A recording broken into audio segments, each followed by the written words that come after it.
Se nós pudéssemos aqui nessa noite pegar cada uma das experiências contadas aqui, daria um livro extraordinário. E que ele seria um bom livro, Raíssa, um livro grosso, de muitas páginas. Porque eu tenho certeza que você resumiu a história. E se você fosse contar a história completa, para até você chegar lá e dizer, há males que vêm para bem, isso daria algumas páginas. Há dezenas de histórias, circunstâncias que nós vivemos que não são esperadas, mas que quando tudo passa, nós enxergamos a poderosa mão de Deus. A grande questão é até passar. Quando tudo passa, a gente olha e diz assim, há males que vêm para bem. Mas até chegar lá, meu irmão, o negócio não é fácil não.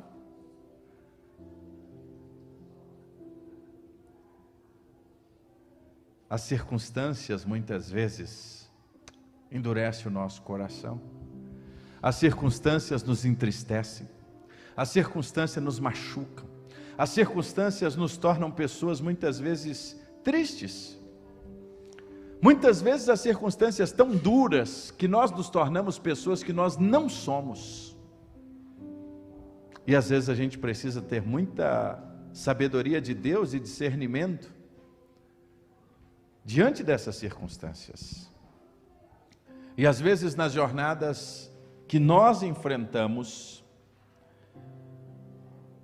a luz desse texto vem muito ao meu coração quando Paulo escreve aos Romanos, capítulo 8, versículo 28, que diz, sabemos que todas as coisas cooperam para o bem, daqueles que amam a Deus e daqueles que são chamados segundo o seu propósito. Tem circunstância na nossa vida que entender que é vontade de Deus e vai cooperar para o bem não é brincadeira não. Não é assim? No meio do caos, olhar para um lado e para o outro, mas quando tudo passa a gente vai descobrindo uma coisa, que os planos de Deus são maiores que os meus. Atos capítulo 8, hoje, na série Igreja em Marcha, nós vamos entender um pouquinho sobre os planos de Deus, que são maiores do que os nossos, mesmo quando tudo nos parece contrário. Atos capítulo 8 é um daqueles textos em que a gente olha e pode dizer assim, há males que vêm para o bem. Se você está com a sua Bíblia aberta, quero ler o versículo 1, 2 e 3, peço que você acione o seu aplicativo, para que você acompanhe a palavra de Deus, e diz assim o texto, naquele dia, teve início uma grande perseguição contra a igreja em Jerusalém. Todos, exceto os apóstolos, foram dispersos pelas regiões da Judéia e da Samaria. Alguns homens piedosos sepultaram Estevão e fizeram uma grande lamentação por ele.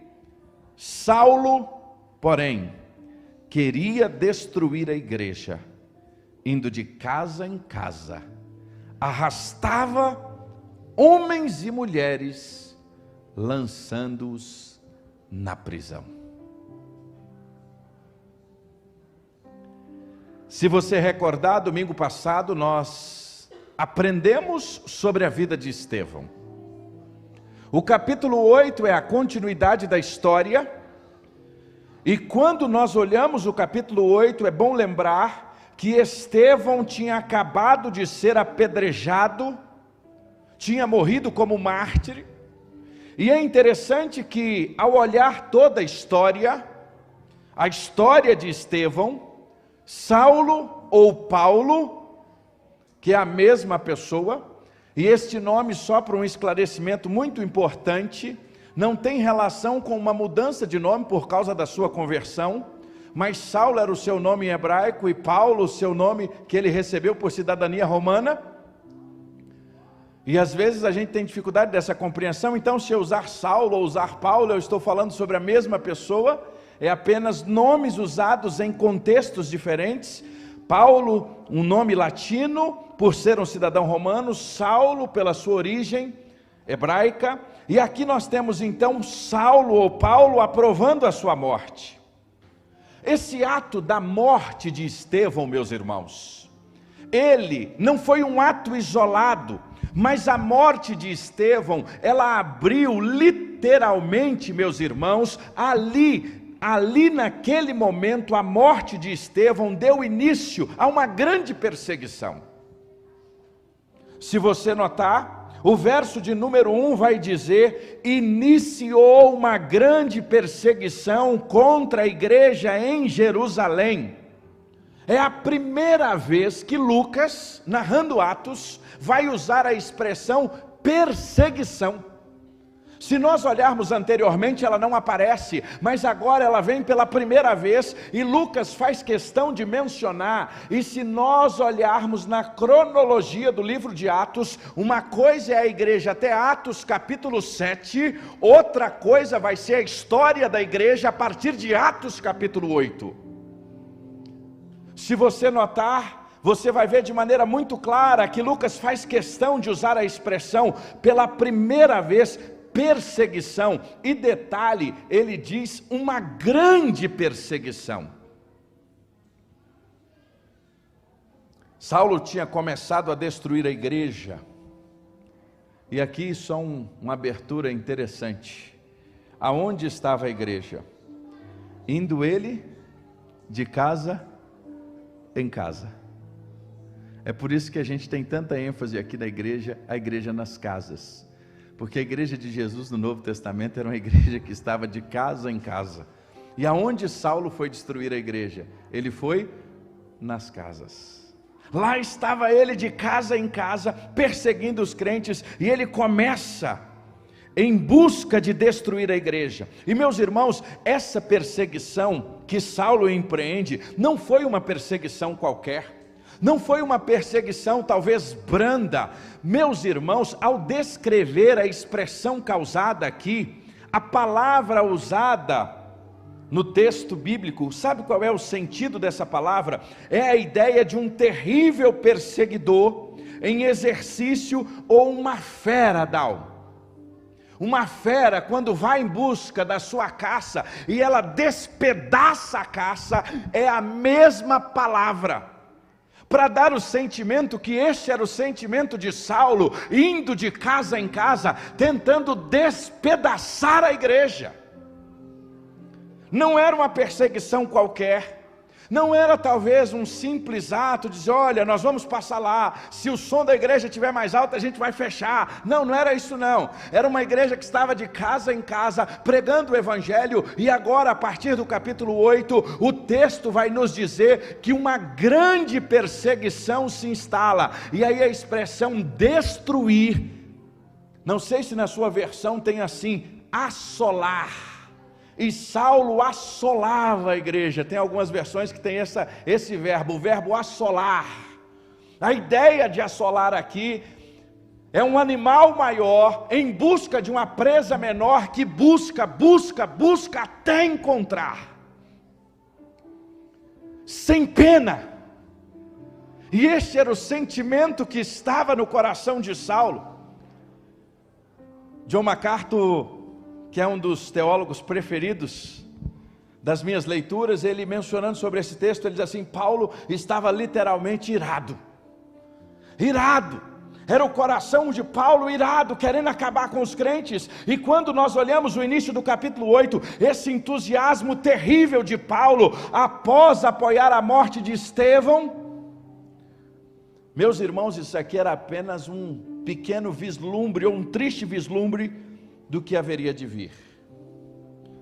A partir do capítulo 8, e nós temos estudado a Bíblia sistematicamente, é muito importante entender, irmão bispo, que daqui do capítulo 8 em diante, duas coisas acontecem.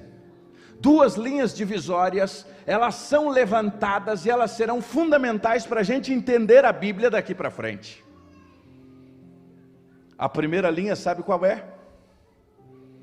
uma clareza entre o judaísmo e o cristianismo. Até o capítulo 8, nós vamos notar que esta igreja que estava em Jerusalém, ela por muitas vezes, por ser composta pela sua grande maioria de cristãos que estavam vindo do judaísmo, muitas das suas práticas, até em alguns momentos era de fato mencionada, e a gente nota, por exemplo, a prática de ir ao templo, a prática, por exemplo, da oração durante algumas vezes aos dias, boas práticas. Nós vamos notar isso de maneira muito clara na vida da igreja, mas nós vamos ver que a partir do capítulo 8, a perseguição sendo empreendida na sua grande parte pelos líderes religiosos judaicos, vai fazer uma grande distinção entre o judaísmo e o cristianismo. Agora, qual era o grande problema que trouxe essa distinção? Simples: o Messias. Porque os discípulos de Jesus reconheciam que ele era o Messias esperado.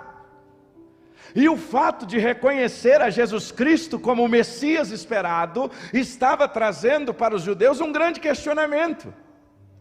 E não apenas o reconhecimento do Messias esperado, mas uma outra questão que estava trazendo fonte de briga, principalmente entre os saduceus, era o quê? A ressurreição. Ele não é apenas o Messias, mas ele é o Messias que ao terceiro dia ressuscitou e hoje está vivo. Aleluia! Aqui nós temos uma linha divisória, porque a partir daqui tem um povo que vai ser perseguido. Sabe por quê? Porque acreditava que aquele homem vindo de Nazaré era o Messias esperado, e aquele homem ao terceiro dia, quando as mulheres foram ao túmulo, o anjo ser celestial disse: por que vocês procuram entre os mortos aquele que vive? A primeira grande divisão que nós vamos ter aqui na história da igreja, esse primeiro marco, esta linha divisória, que a partir daqui o judaísmo e o cristianismo vão ficar claro, e a perseguição vai aumentar. Agora aqui tem uma segunda linha divisória muito interessante, para quem gosta do estudo das Escrituras. Até este momento, o Evangelho de Jesus estava circunscrito apenas à cidade de Jerusalém. Irmãos, se não fosse a perseguição, é muito provável que ele não teria chegado até nós. Até então, se você notar em toda a história do Novo Testamento, todos os acontecimentos, por mais que no dia de Pentecostes nós tínhamos em Jerusalém pessoas de diversas partes, de diversas nações que ouviram o Evangelho na sua língua materna. Por isso que a expressão línguas em Atos capítulo 2 são idiomas. Ou seja, o Espírito Santo vem sobre eles na festa da colheita, cumprindo a profecia de Joel, e nós estudamos isso aqui em uma das mensagens, e então o Espírito Santo toma aqueles homens simples, e eles começam a falar em outros idiomas. Mas mesmo neste momento, o Evangelho continua só em Jerusalém. Pessoas vieram a Jerusalém. Agora nós temos uma outra ação da igreja, a perseguição fazendo a igreja sair de Jerusalém e ir para as nações para anunciar o nome de Jesus. A segunda linha divisória, a partir de Atos capítulo 8, é que nós temos agora o Evangelho não apenas na cidade de Jerusalém, e isso aqui, essa ação, ela é nada mais, nada menos do que o cumprimento de Atos 1:8. E recebereis poder ao descer sobre vós o Espírito Santo de Deus, e ser-me-eis testemunhas tanto em Jerusalém, Judeia, Samaria e até os confins da terra. Até então nós estávamos apenas em Jerusalém. A partir de agora nós vamos para a Judéia, nós vamos para Samaria e nós vamos até os confins da terra. Este é o segundo marco divisório neste texto. O primeiro, o judaísmo e o cristianismo, e o segundo, o evangelho que se expande às nações.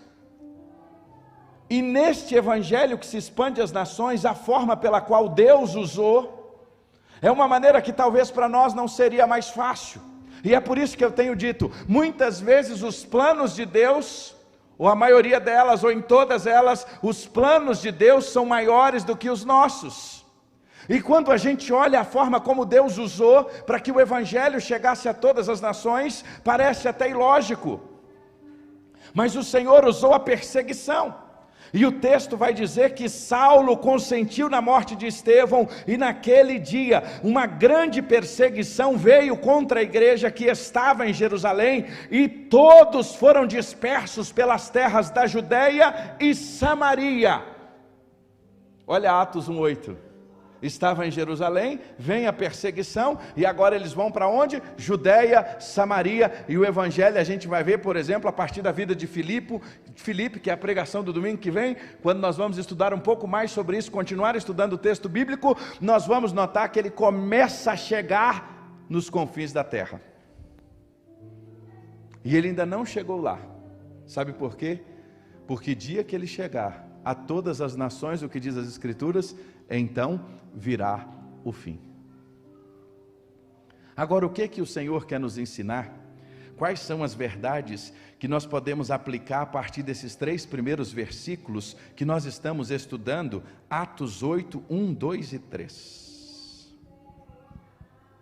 A primeira lição que a gente aprende aqui, de maneira muito especial, é que o Senhor forçou a igreja a sair de Jerusalém para cumprir o seu plano. Sabe por quê? Porque o plano divino é de redimir todas as nações. E aí existe um plano de Deus que é muito maior do que nós, é muito maior do que a gente enxerga, é muito maior do que a gente vê, porque este plano começou lá em Gênesis 3,15, quando o Senhor disse que o Senhor, Ele enviaria aquele que viria para salvar as nações. Aliás, isso vem antes da fundação do mundo, porque o Cordeiro de Deus deu a sua vida por nós antes da fundação do mundo, que é o que a palavra nos diz. Então o plano de redimir o homem caído por causa do pecado é muito maior do que qualquer plano que a gente possa enxergar.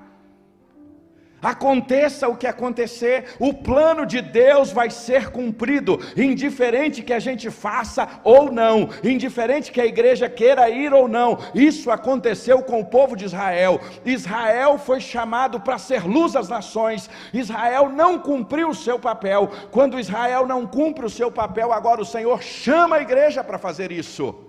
Por quê? Porque indiferente de a método, a forma com que Deus vai fazer, uma coisa é certa: Deus vai fazer. Porque qual é o plano de Deus? Redimir o homem que caiu por causa do pecado. Qual é a grande história da Bíblia? Deus criou o homem à sua imagem e semelhança. Deus é criador. Primeiro ato, a criação. Segundo ato, o homem peca e se afasta de Deus. O pecado nos trouxe a morte. Terceiro ato, Deus bondosamente envia Jesus, que veio à cruz para nos redimir. É por isso que João Batista, quando vê ele, diz: eis o Cordeiro de Deus que tira todo o pecado do mundo. E ele veio, deu a sua vida por nós. É o plano da redenção. E qual é a última parte dessa história? João 14, quando ele diz: eu voltarei para o Pai, irei vos preparar-vos lugar, e quando eu for e vos preparar-vos lugar, eu voltarei, para que onde eu estiver, estejais vós também. Esta é a história da Bíblia: criação, queda, redenção e restauração completa. Esse plano vai ser cumprido. Aconteça o que acontecer, pode vir a perseguição, pode vir todas as coisas, como nós temos visto ao longo da história, há quase 2000 anos, os homens tentando acabar com a igreja, tentando acabar com a palavra, tentando acabar com o evangelho, mas nada vai impedir que o plano de Deus vai ser cumprido, e o homem que está perdido vai conhecer a Cristo como Senhor e Salvador.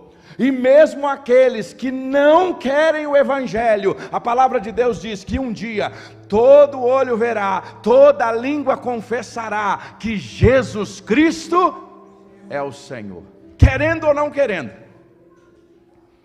No último dia, todos confessarão e todos reconhecerão. Por que o Senhor deixou isso aqui para a gente? Principalmente quando hoje a gente abre missões mundiais. Sabe o que é, irmão Josimar? Um dos nossos maiores perigos na nossa vida cristã e na nossa vida como igreja é chegarmos um momento em que nós só olhamos para nós mesmos. E se você notar, sabe o que estava acontecendo com a igreja de Jerusalém? Eles estavam apenas olhando para eles mesmos. Eles entraram numa rota de problemas. Se você notar o capítulo 6, o que estava acontecendo? As viúvas dos gregos não estavam recebendo as cestas, as viúvas dos gregos não estavam recebendo os alimentos, e eles começaram a discutir entre eles, houve murmuração na igreja. E no meio de todos aqueles problemas, levantam 7 homens cheios de fé, cheios do Espírito Santo. Quem encabeça a lista? Estevão. Mas isso nos mostra que naquele momento a igreja estava olhando muito mais para si do que para fora. Naquele momento eles estavam gastando muito mais tempo com eles mesmos do que com a ordem que Jesus tinha dado. E naquele momento, quando eles começam a olhar só para si, Deus nos seus planos, que são maiores do que os nossos, permite que venha a perseguição, para que o Evangelho não fique apenas em Jerusalém. Se nós não tomarmos cuidado, irmãos, a fé pode ficar somente com a gente. A gente nessa rota nossa de luta, de problemas, às vezes a gente enfrenta tantas circunstâncias que há determinados momentos que a gente vai querer olhar somente para a nossa dor, somente para a nossa luta, somente para a nossa dificuldade.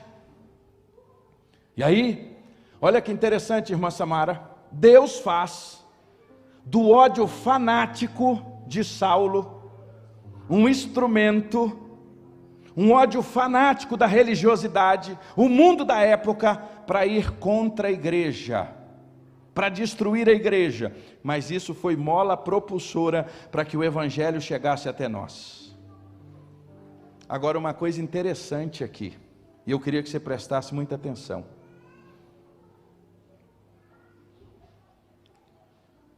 Quando você é perseguido por causa do Evangelho, é uma coisa. Uma coisa é a nossa confiança no Senhor e o cuidado de Deus, que muda a história. Eles estavam sendo perseguidos, Deus mudou a história para que o Evangelho fosse, e cuidou deles. Não que isso tenha diminuído a perseguição, mas olha que coisa interessante. Quando você é perseguido por causa do Evangelho, o Senhor nos dá o escape.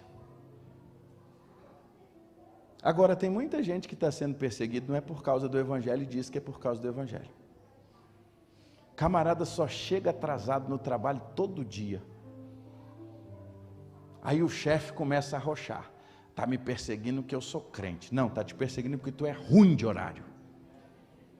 Para de dizer que isso é perseguição por causa do Evangelho, irmãos. Tem muita gente querendo falar que é perseguido por Evangelho, quando na verdade a gente dá motivo. Está me perseguindo porque eu sou crente. Não, está perseguindo você porque você é irresponsável, desculpe dizer, mas tem que dizer. Chega na hora que teu chefe não vai reclamar não, irmão. Aliás, chega antes. Faça no teu trabalho como você está fazendo para Deus. É isso que a Bíblia diz, que nós devemos fazer aonde Deus nos colocou, como se a gente fizesse para Ele. E se a gente fizer isso, meu irmão, você pode ter certeza, tudo vai ser diferente. Mas aqui está falando que Deus cumpriu o seu plano mesmo diante da perseguição. Quando você é perseguido pelo Evangelho, o Senhor com certeza vai te dar o escape. E aí uma coisa eu te digo, Jesus diz, bem-aventurados são os que sofrem perseguidos, ou os que são perseguidos por causa da justiça, porque deles é o reino dos céus. Bem-aventurados sois quando vos injuriarem, quando vos perseguirem, mentindo disserem todo mal contra vós por minha causa. Ficai alegres, exultai-vos, porque grande será o vosso galardão. Ser perseguido por nome de Jesus é uma coisa. Agora, desculpe, lá em Minas Gerais a gente fala assim, ser nó cego. Lá na minha terra a gente usa essa expressão, cabe é nó cego, está sendo perseguido. Não, tu está sendo nó cego.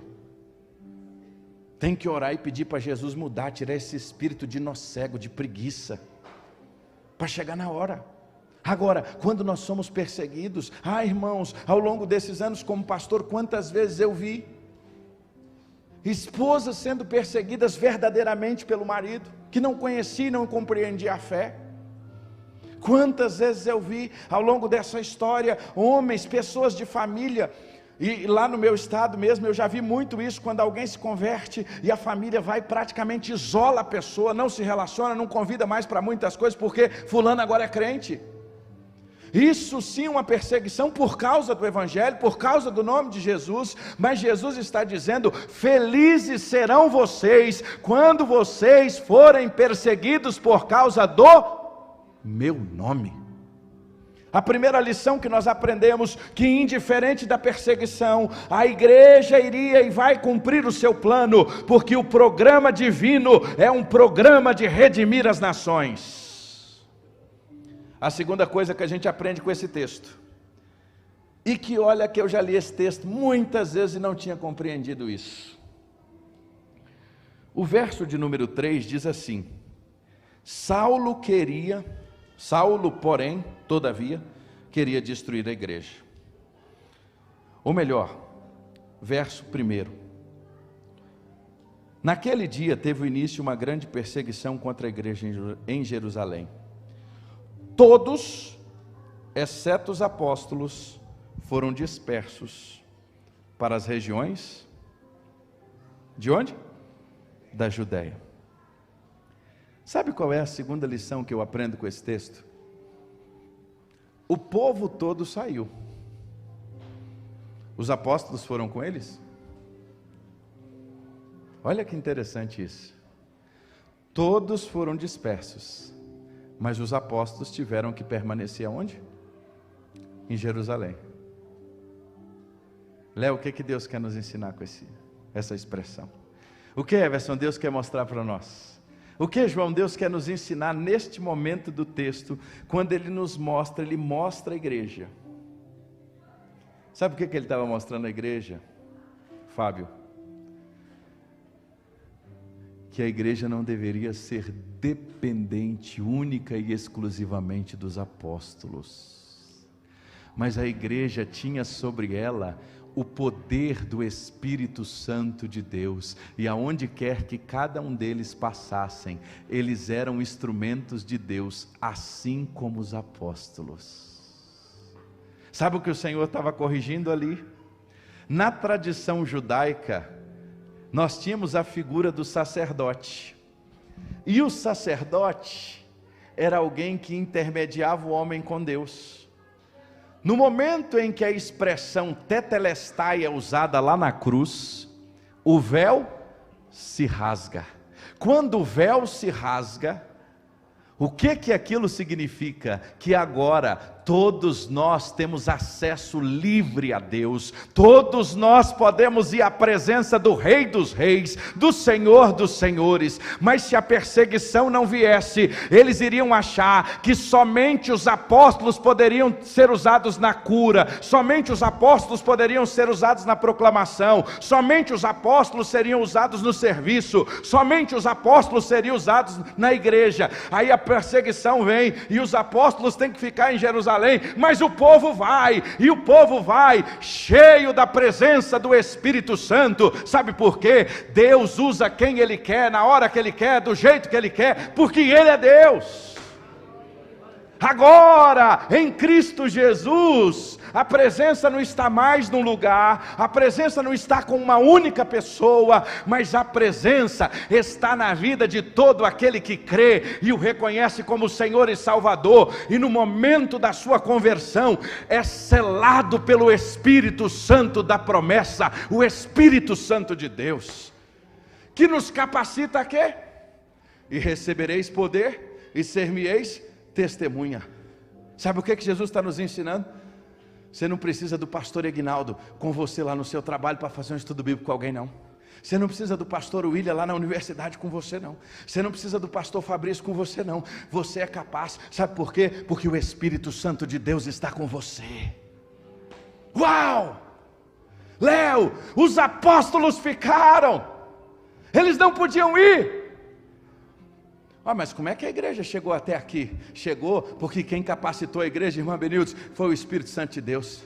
Pastor, eu não sei como é que vai ser aquele pequeno grupo. Pastor, será que vai dar certo aquele pequeno grupo? Pastor, eu não sei se eu vou liderar aquele pequeno grupo. Vai, irmã Benildes, sabe por quê? Porque o Espírito Santo de Deus está com a senhora. Eu vou lá fazer uma visita, pastor, e orar por ele. Não, pastor, não vai. Se o senhor não for, eu não vou. Vai, meu irmão, quem precisa ir com você já está. É o Espírito Santo de Deus. É isso que o texto está nos ensinando. Agora os apóstolos permaneceram. E é interessante que o Dr. Lucas, como um médico que fazia um relato tão bem, Camila, ele faz questão de dizer, os apóstolos não foram, mas o povo foi. E agora a igreja vai. E a igreja, meus irmãos, cheia dos dons, cheia dos ministérios. Sabe o que isso faz? E uma lição que Deus falou comigo esses dias, e pensando nesse texto muito especial. Tem hora que Deus deixa a gente passar umas circunstâncias. Tem hora que Deus, Wilson, deixa a gente passar a prensa, o calor, a perseguição, sabe para quê? Para que o evangelho chegue a outras pessoas. Isso aconteceu aqui. Quando a prensa chegou, quando a perseguição veio, olha só, Raíssa, o povo vai. Quando o povo vai, o que acontece? O evangelho chega. Aí você diz assim, Deus, eu não sei porque que eu estou passando aquela luta. Deus, eu não sei porque que o Senhor me colocou naquele hospital. Deus, eu não sei porque que o Senhor está me levando nesse lugar. Deus, eu não sei porque que eu estou passando essa circunstância. Meu irmão, Deus quer te usar lá onde Ele te colocou. Deus quer usar a sua vida e essa circunstância para que o nome de Jesus seja glorificado através de você. Lá, a pessoa que Ele tem naquele lugar é você. Que tem hora que a gente começa a dizer, Deus, por quê? Quando na verdade a gente deveria estar dizendo, Deus, para quê? Deus, por quê? Não, Deus, para quê? Por que que o Senhor me trouxe aqui? Por que que o Senhor me permitiu entrar nessa circunstância? Deus, por que, Suane? Eu estou nesse negócio aqui. Mas eu estava tão quietinha, Márcia, lá em Teresina estava tão bom. E aí Deus vai e me tira de lá e traz para cá, para uma outra realidade. Por que, Deus? Não é por quê, não, é para quê. Sabe por quê, Márcia? Porque Deus tem pessoas que vão ouvir o evangelho através da sua vida, aonde Deus te colocou.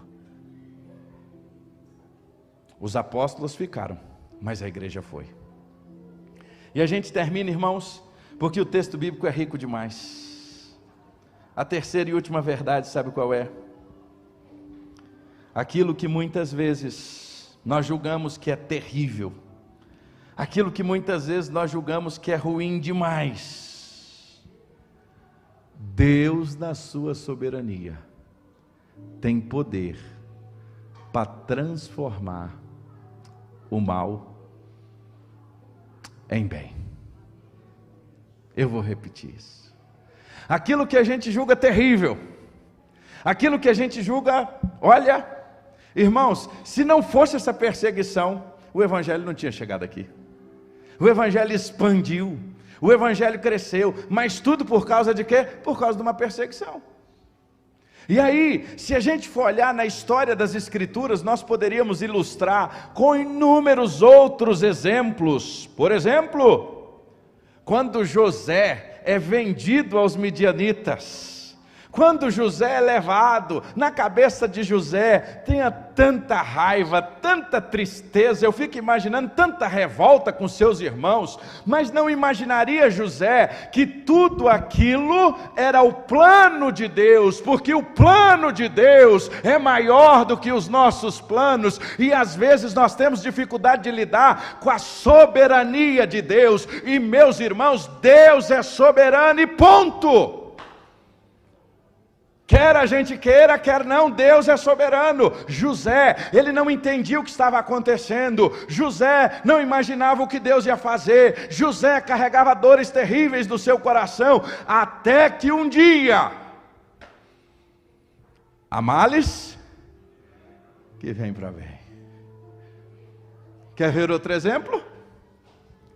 Paulo e Silas, pregando o evangelho, vai para a região de Filipos, passando por uma mulher que estava tomada por um espírito demoníaco, Eles oram por ela, ela é liberta. Estão fazendo a vontade de Deus. Qual o resultado disso? Chave, uma coça em praça pública, e era meia-noite. Estava no cárcere inferior, um lugar sujo, fedido, mas eles adoravam a Deus. Senhor, o que está acontecendo? Senhor, eu estou fazendo a tua vontade, eu estou aqui na vala agora. Sabe, quando Paulo e Silas, eu imagino que eles começaram a ter dimensão do que Deus estava fazendo.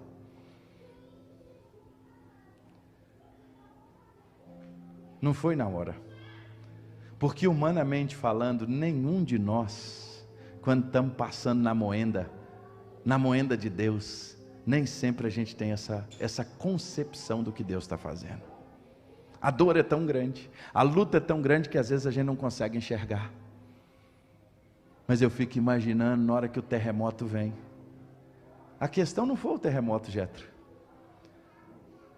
Tudo aquilo foi por causa de uma família. De um homem que ia com a espada acabar com a sua vida. E Paulo diz assim: não faça isso.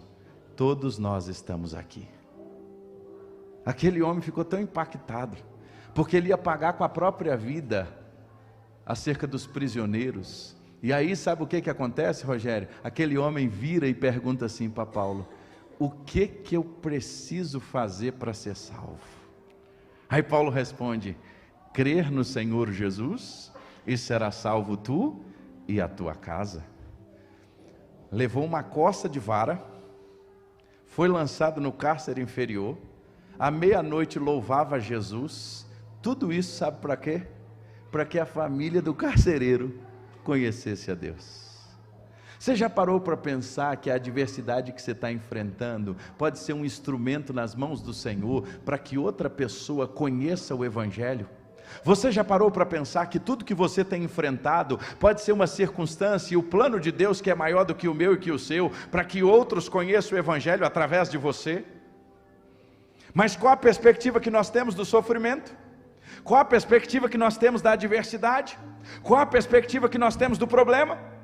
Muitas vezes nós achamos que o problema, ou é porque a gente está em pecado, ou é porque a gente fez alguma coisa errada. E quando a gente não está em pecado, e quando a gente está fazendo tudo conforme a vontade de Deus, e nós enfrentamos a adversidade, você já parou para perguntar o que Deus quer fazer com você? Você já parou para perguntar a Ele o que Deus quer usar a sua vida? Ah, meus irmãos, Deus está mostrando para nós: fica tranquilo, eu não perdi o controle da situação. Acalma teu coração, igreja de Jesus, fica tranquila, a perseguição virá. Talvez vocês não estão entendendo o que está acontecendo, mas pode ficar tranquilo, porque eu sou o Senhor da história. A perseguição veio, a igreja permaneceu. Há 3 anos atrás, chegou a Covid-19, tinha gente assim: acabou agora a igreja, acabou tudo. Não acabou não, Deus não perdeu o controle. Chegou aquele envelope, aquele exame, aquela circunstância, aquela enfermidade que você diz assim: meu Deus, e agora como vai ser? E Deus diz: eu não perdi o controle, eu sou o Senhor da história, eu sou o Senhor da sua vida. Eu sou o Senhor. Agora eu tenho todo o poder para usar toda essa circunstância para que o meu nome seja glorificado e pessoas sejam abençoadas. Irmãos, a nossa hora já foi, eu preciso parar aqui. A Bíblia é maravilhosa. Eu não me canso, irmão, das Escrituras. Mas eu me lembro que quando menino, a gente que é menino criado de igreja, a gente já vê muita coisa. A igreja de Jesus ensina a gente muita coisa. E a gente que é menino olha na igreja, tem irmãos que a gente olha e fala assim: isso é um santo. E nós tínhamos na nossa igreja uma senhora muito querida, e uma irmã muito amada, irmã Maria. Irmã Maria Anunciada era uma pessoa muito querida, mãe de 2 meninos, os 2 um pouco mais velhos do que eu, a gente criado ali, o Robson, o Fernando. E a irmã Maria era um doce de pessoa, muito querida. Quantas vezes a gente ia para lá depois dos cultos, os meninos tocavam, a gente sempre muito envolvido na igreja. Irmã Maria Anunciada sempre fazia lanche para a gente, aquele coração maravilhoso dela. Mas um dia ela descobriu que ela estava com câncer. E foi daqueles assim muito agressivos. Tem irmãos aqui que lembram bem disso, que vivemos essa história junto com ela. E eu me lembro que por muitas vezes, pela amizade, a gente criado ali, ia para casa, ficava com os meninos e a gente estava ali perto. Mas eu nunca vou me esquecer, num dia em que nós fomos num culto e ela deu testemunho, já numa fase bem avançada, e ela disse assim: na minha vida, e todos que estavam lá ouviram isso, eu gastei muito a minha vida trabalhando para mim, e eu falei de Jesus, eu servia Jesus, mas Deus me permitiu viver toda essa situação, sabe para quê? Aqui, eu nunca levei tanta gente a Cristo como neste lugar. E ela começou a contar uma série de histórias de pessoas que no meio daquela luta, que no meio daquela dor, que no meio da enfermidade, ela estava tendo a oportunidade de tornar o nome de Jesus conhecido. Como você enxerga a sua adversidade? Como você está enxergando a perseguição? Como você está enxergando o problema? Como você está enxergando a tua dor hoje? Talvez você só consegue, nós só conseguimos olhar para a nossa dor. Ela está tão forte, ela dói tanto, que a gente não consegue olhar outra coisa. Mas Deus está dizendo: eu estou no controle, ela vai passar, e eu vou usar essa dor, para que outras pessoas sejam abençoadas através da sua vida e da sua história. Eu queria convidar você a ficar de pé. Sabe por que isso? Porque os planos de Deus, eles são muito maiores do que os nossos. E é difícil a gente entender isso, é difícil a gente ter essa compreensão, mas às vezes na hora da luta, na hora da adversidade, a gente não enxerga, mas Deus está falando conosco: olha para a minha palavra, vem até mim, eu estou no controle, eu estou cuidando de você. Guarda isso no seu coração.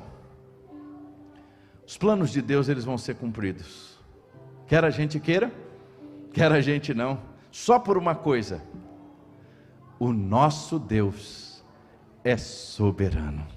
Aleluia! Ele é soberano das nações. Ele é o soberano das nações. Quer a gente entenda, quer não, vai acontecer. E uma coisa que eu tenho aprendido na minha história, sabe o que é, Rogério? Tem coisas que eu não vou entender, tem coisas que eu não vou conseguir nem sequer entender por que eu estou passando. Eu preciso apenas de uma coisa: continuar crendo. Tem momento na nossa vida que a gente não vai conseguir entender, e a gente vai ter muito mais perguntas do que respostas. Mas nessas horas, Jetro, quando principalmente como os amigos de Jairo: por que incomodas o mestre? Qual foi a resposta de Jesus? Jairo, não temas, creia somente. Ele é soberano. Segundo, você tem o Espírito Santo de Deus na sua vida. No momento em que você recebeu a Jesus Cristo como Senhor e Salvador, você foi selado com a promessa do Espírito Santo de Deus. É por isso que ele disse, irmã Samara: eis que estou convosco todos os dias, até a consumação dos séculos. É esse mesmo Espírito que inspirou Davi, quando escrevia a mais bela poesia, para mim, escrita nos Salmos, que é o Salmo 23, a ele dizer assim: ainda que eu ande pelo vale da sombra da morte, eu não temerei mal algum, porque tu estás comigo. Como Ele está conosco? É o Espírito de Deus que está conosco, é o Espírito de Deus que está na nossa vida. Aleluia! Agora tem uma coisa: aquilo que muitas vezes a gente está julgando que é terrível, aquilo que muitas vezes a gente está julgando assim: Deus, por quê? Senhor, e talvez você até veio aqui hoje, você entrou aí na transmissão e disse assim: Deus, fala comigo, eu não estou entendendo nada, hoje eu vou lá para ver se Jesus fala comigo. Eu tenho um amigo, que ele tem umas coisas assim, muito deles, E aí ele estava passando uma prova, e um dia ele no meio do quintal orando, pegou a sua identidade, ele começou a andar. E Jesus, eu sou fulano de tal, o senhor lembra de mim? Está aqui, ó, sou eu. Tem época na vida que a gente está assim, eu não sei você. Se você é um ser humano comum igual eu, tem época que a gente está assim. Que tem hora que a luta está grande, que tem hora que o negócio está pegado, a moenda está comendo, o arroz está grande. E aí Deus está dizendo assim: fica tranquilo, você não está só, eu estou com você, e eu sou o Senhor da tua vida, e eu tenho o poder para usar toda essa história, para que outros, inúmeros outros, venham conhecer o meu nome.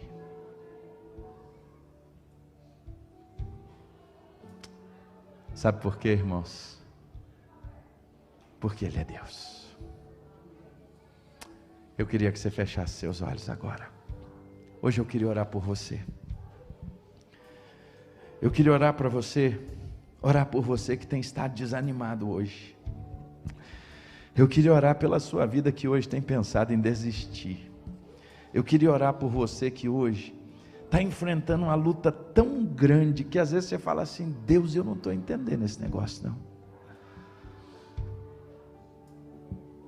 Mas eu queria te dizer que Jesus é bom, e Ele tem poder para mudar a história. Mas eu posso te dizer que às vezes, a história também pode não ser mudada. Mas quando a história não é mudada, Ele está conosco. Esta semana eu também aprendi essa lição que mexeu muito comigo. Pedro pregou, 3.000 se converteu. Estevão pregou e foi apedrejado. Olha, os dois fazendo a mesma coisa, a mesma paixão, a mesma motivação de honrar Jesus. Um prega, 3.000 se converte, o outro prega e é apedrejado. Mas na vida dos dois, Deus foi glorificado. Deus pode resolver a história? Pode, Ele vai ser glorificado. Deus pode não mudar a situação, e Ele também continuará sendo glorificado, porque Ele é Senhor. Porque às vezes aquilo que Ele não muda, a gente acha que pode. O que está acontecendo? Não é a soberania de Deus, Ele é Deus. Cabe a nós apenas dizer: Senhor, eu estou aqui, e eu estou aqui nas tuas mãos, para hoje entender e colocar o meu coração. E se eu não entender, Senhor, só me dá força para continuar te adorando, mesmo quando tudo pareça contrário, mesmo quando não tenho força, porque Jesus, eu te amo, Jesus, eu adoro ao Senhor, eu te exalto, Senhor. Você sabe que Deus falou com você hoje. Eu queria que você saísse do seu lugar. Eu quero te pedir a sua paciência. Nós vamos mais 5 minutinhos, mas eu queria orar por você. Eu queria que você saísse do seu lugar e viesse aqui à frente.